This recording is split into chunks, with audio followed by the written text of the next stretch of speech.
Saw Druin out there in power play one jersey. Is he back in tonight? And also, if he is, what kind of a boost can that bring to the team?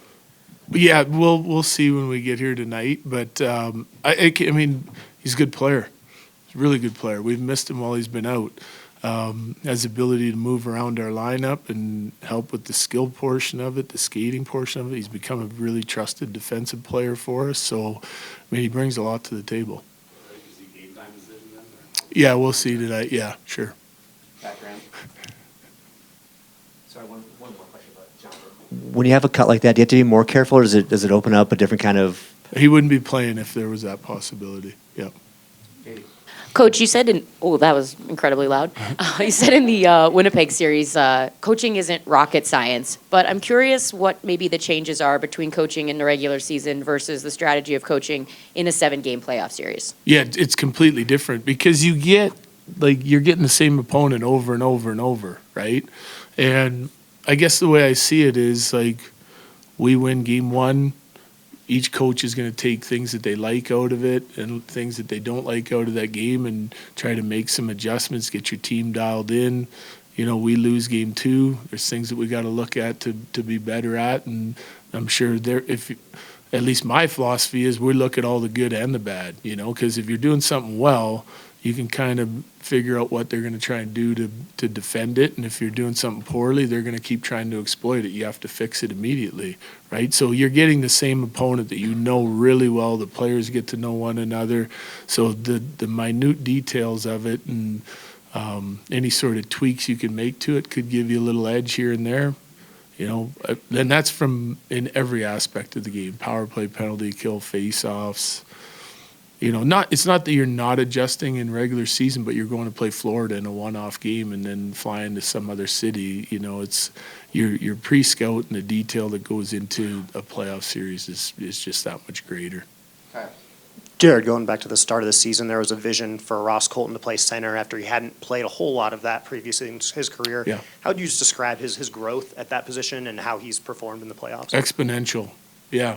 I mean, he comes in playing a position he hasn't played in years, hasn't played it in this league. There's some growing pains early, positional stuff, habits that you probably have to break as a winger in order to play center. There's a lot of detail that goes into it. He put the work in. We saw a huge growth like after about a month of the season, then it kind of settled off. I think he's having a great playoffs. I mean, you're seeing a guy now play goal line to goal line. He's physical. He's tenacious. I mean, he's a competitive. The things that we really liked about when we first got him is like his competitiveness and the way he's in it to win it every night and every shift, and that's what he brings. You know, like I still think that he's sort of still figuring out some of the positional stuff and some of the detail of the game, which you kind of get over time, some of the nuances in the position. But, I mean, you can't fault this guy for his competitive nature and how hard he plays every night. Jesse. Coach, I don't know if you saw what happened last night in the Edmonton-Vancouver game right after the final horn, but now there's potential suspension. We've talked to a couple of guys in the locker room about playing between the whistles. How do you balance the message between making sure that you guys are staying physical, not getting pushed around, but not taking it that step too far where it could hurt the team? It's common sense. You want to win, you got to stay out of the box. You can't be doing dumb stuff. You know, you got to play hard. You got to play within the rules. You got to play physical. I mean, this is still a physical game. It's a competitive sport. It gets more physical in the playoffs, and I think we've been doing a nice job of that. Like first game, liked our physicality, the number of hits we had.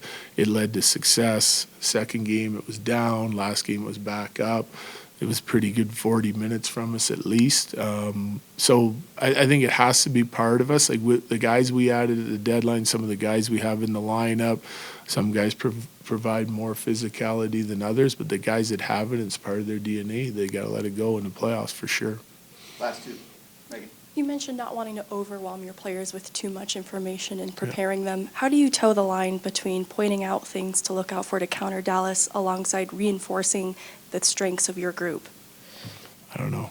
It's just instinct, I guess. We've been doing it all year long, so it's not really a big difference here.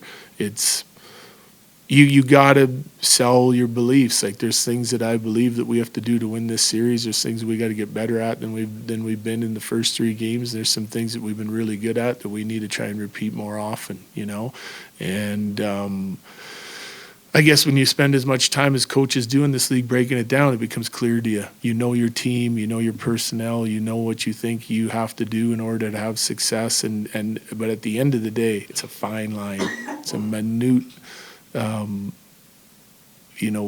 detail here and there that can win you a hockey game. It's like scoring on one opportunity, getting a save here, capitalizing on the power play. Like we're yet to play with the lead in this series. We're 3 games in. And I felt like last game we had a great first period. We weren't able to come up with the first goal. We had 3 power plays. We had a really good first period in game 2 in Dallas. It slipped away in the second. Like, we're playing some good hockey.